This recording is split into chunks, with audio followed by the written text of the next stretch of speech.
guys, so it's me back again. Well, today after all those fiasco or the comments on bashing on Facebook, let's get back to something related to car again. Excuse me. Well, let's talk about the shouldn't be 6 anymore. I think 6 months past quite some time. I think it's about to approaching the 8 months of ownership of this car, or let's put it this way, what is the mileage for a 6-month-old car? You might be wondering.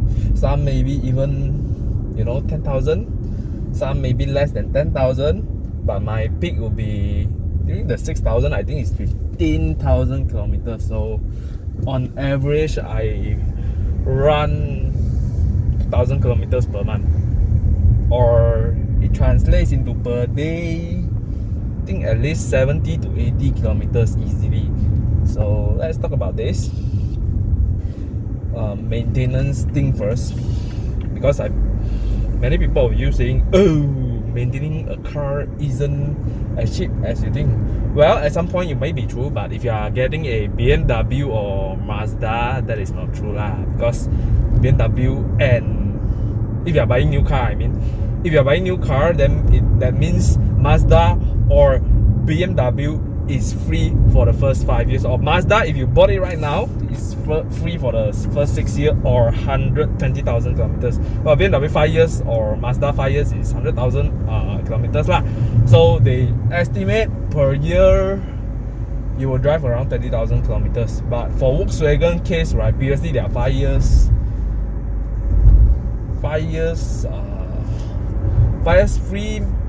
free service or maintenance, right? I think they also put 100,000, but weirdly the service interval is every 10,000 kilometers, which is quite strange.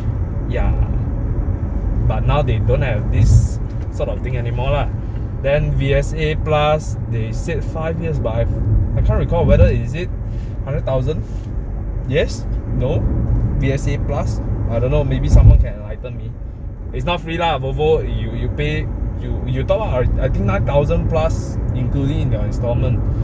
So, wow, damn seriously. Oh, just spring check. Anyway, I think Volvo, if you buy at 200 plus, 300,000 or 400,000, 9,000 is negligible lah to me. And at some promotions, or most of the promotions, I think they provide VSA Plus for free. So yeah, let's talk about my CX-5. 6 months of ownership.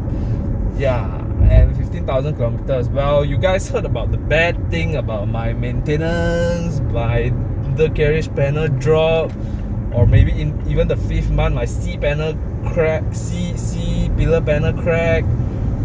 During the 2nd month of ownership, my undercarriage panel dropped. And the brakes, since day one it was not good, but now it's fixed. Gearbox jerk, yeah, all those kind of things, right? All those minor things, right?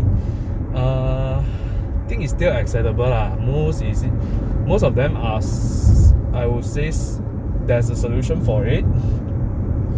Most of them have solutions. Then all those minor things, the C pillar panel crack, I think they replace it. They have no second thoughts for that. Then the fuel pump recall, yeah, sort of recall. I was not affected because I'm a diesel engine. So next we talk about undercarriage panel. Yeah, this undercarriage panel thingy, I saw people say is commonly happening on 2.2 diesel. I'm not sure why. There's one owner that is based in, can't recall, is this Klang Valley or Seremban or JB. I think it's JB. He said his panel dropped when he was traveling at the highway at around 100 plus kilometers. Then he was unable to get a claim because stones hit the panels, blah blah, those sort of things. But anyway, I think I'm pretty lucky that I'm able to get a replacement anyway. So yeah, I think it's quite it's a major thing lah for the undercarriage panel to me, but who messed this thing up is probably during the assembly, probably during service, I don't know, but I'm putting the bet on service because yeah, all these jokers are making nuisance out of the car. I mean, at the end of the day, right, I'm still pretty happy. Just that the thing that I'm not happy with this car is the after sales service lah. To be honest, I think I went to the wrong service center or dealer. So I think if you switch service center, you go to the one that you trust, right? I think shouldn't be an issue. So far, my experience in Jelutong and PJ quite good, to be honest. So how much service I have gone through? To be exact, is 3. 2 of them is the first one was right after the so-called MCO lah, is during CMCO. So that time when the border was slightly elevated, then I went to my service center. That time was around 4,000 kilometers on the auto. Then usually during free service, Mazda will provide an inspection first, but I think the inspection they did hastily lah. Anyway, so after the 4,000 kilometers, the undercarriage panel dropped. No, not the undercarriage panel. My AEB come up. Then I went back again. That is the second service lor. This is the real service. What they did is calibrated the AEB sensor. Yeah, they said they calibrate, but in fact they didn't. They make things worse lah even. So they replenished my engine oil, blah blah. But I'm not sure whether because in MZD system, right, in the apps itself, right, the MZD Connect app itself, right, on your phone, it stated that time I was in my 10,000 kilometers service. Yes, which is sort of weird. Even my booklet also stated. So then the third service was actually my 10,000 kilometer service, which is supposed to be the second one.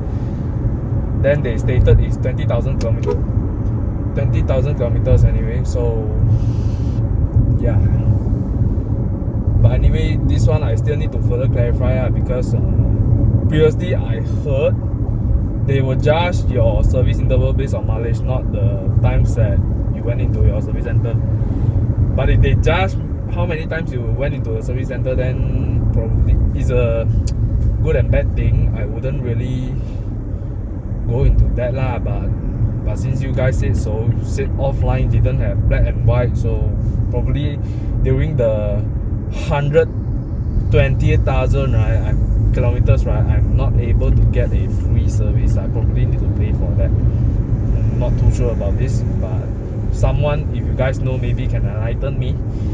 Then let's talk about everything from driving, from comfort. Since day one, still very comfortable. Since day one, it drives supremely well until the 15,000 kilometers. So what else? Fuel consumption, they're about 17-18 kilometers per liter. But the only thing that annoys me is the squeaking panel lah. The front panel, it got like it went through those bridge hinges like I'm going right now. At times you may heard the squeaking noise, but sometimes it doesn't come out. So it's really a fit and finish thing. But build quality is nevertheless very good compared to the Mercedes A-Class. Yes, you can saw my A-Class video. Think the interior is very luxury nonetheless. It's very classy. I mean, if you want to bring this car to clubbing or hook up some chicks, yeah, you can do it in every Mercedes-Benz. It's really flashy, you know. So probably some girls take it, some don't. I didn't. Yeah, if you're really a party type people, then yeah, probably some girls will get attached. But by all means, the problem with the A-Class, right, is the center console. And the aircon panel literally just shakes lah. If you really shake it very hard, or maybe go through the bridge hinges or bumps, that thing feels like wanna fell off its cassette. So think the Mazda 3 hatchback performs better. So yeah, build quality is better than Mercedes-Benz's. Driving, of course, yes, because let's not compare with the A-Class lah. Let's compare with the GLC. Okay, this was supposed to rival the GLC. The GLC is, I'm taking the 250, not the 300, because I never driven the 300. But the 250, right? The 250 is low because it has only 211 horsepower and 350 Newton meters. This car has 450, so this feels way faster. Handling wise, I think the gearbox is slow in a way. I think it still it's not as smart as the Sky Active drive 6-speed auto, the 9G Tronic. Then another thing is that the GLC handles so. Yeah, it handles. There's a vague feel in the handling of the GLC compared to the CX-5. So the CX-5 handles well. Then if you compare the X3, there's no competition lah, because the X3 is all-wheel drive one. So I didn't drove the all-wheel drive variant of the CX-5 before, so can't say about it. But the X3 is really good in its handling. Then so far nothing broke except for the battery warning. I think those are minor issues, so still acceptable to me. There's nothing to freak out. What else? Yeah, side mirror is something that I really look into, because my friend's side mirror 2.0 GLS, his side mirror was sort of like damaged in a way. He got his replacement, but I think they didn't screw it properly, so he probably need to went back to the service center. And he replaces his fuel pump. If I have the time to actually hook him up in the jump seat, right, probably let's interview what happened during that day. But I think currently the COVID-19 cases spike out. I think we don't have time for that yet. Probably when the thing sees out, then we'll see. Another thing, yeah, space. What about space compared with the GLC? GLC is slightly spacious in terms of boot space and rear seat space, but I think it's almost there lah. Since the rest of the space is not really something that you use, so I think it's sufficient for a car this size. Not bad. Design. So people say that if you look back your car after you park, it means that you bought the correct car. Then this car has the same feeling as well. I don't think the GLC has that kind of appealing design. The lines on the CX-5 is much striking in a way. Then what else? Anything broke? So far no, touch wood. But I would say, for those of you who commented on my post previously saying that, oh, if you are not happy with your car, you can sell it. No lah, won't sell this car, because free service for 6 years. Come on, which car brand even dare to do this, you know? Then first thing is free service. The cost of maintenance is fairly low, really low compared to the Tiguan, the likes of CRV. CRV I heard lah. Think keep on breaking the gear lever, the turbos. I mean, Honda Malaysia is a bit worse on the after sales lah compared to Mazda. Well, previously I rated Mazda is like this, Honda is like this. Yeah, so no way. And even my friend, he bought a new Civic Turbo, I think like for 2 months only. He complained his car has problems. Yeah, 2 months old. I think it's a turbo Kong lah. Maybe the kind of logger, don't know. But didn't tell me the full story yet. But if the minor electronic thing, then acceptable. If major one like the mechanical thing, right, then tell you can screw cow them already. luckily my mechanical parts still can be solved lah. Then think you also saw something about Honda Malaysia saying that they have hard time of Honda owners having hard time of claiming their warranty. Like the new Honda Accord, right? I saw one post, there's one guy post in Horizon, he's saying that second day his leather seat koyak already. Yeah, this is what happened with Honda Malaysia. Let's not go into that. So pretty much I'm still happy with this. I'm pretty happy with this car, and the power, the fuel consumption is addictive. It's really addictive. Just like how you own a BMW M3 Cabrio E93. Every day evening hours, if no jam, then you can drop the top, feel the wind, feel the external environment. Most importantly, listen to the sound. I mean, the sound is addictive. The V8 scream, the NA V8 scream is supremely addictive, I will tell you. So just like what this car has, the torque is super addictive.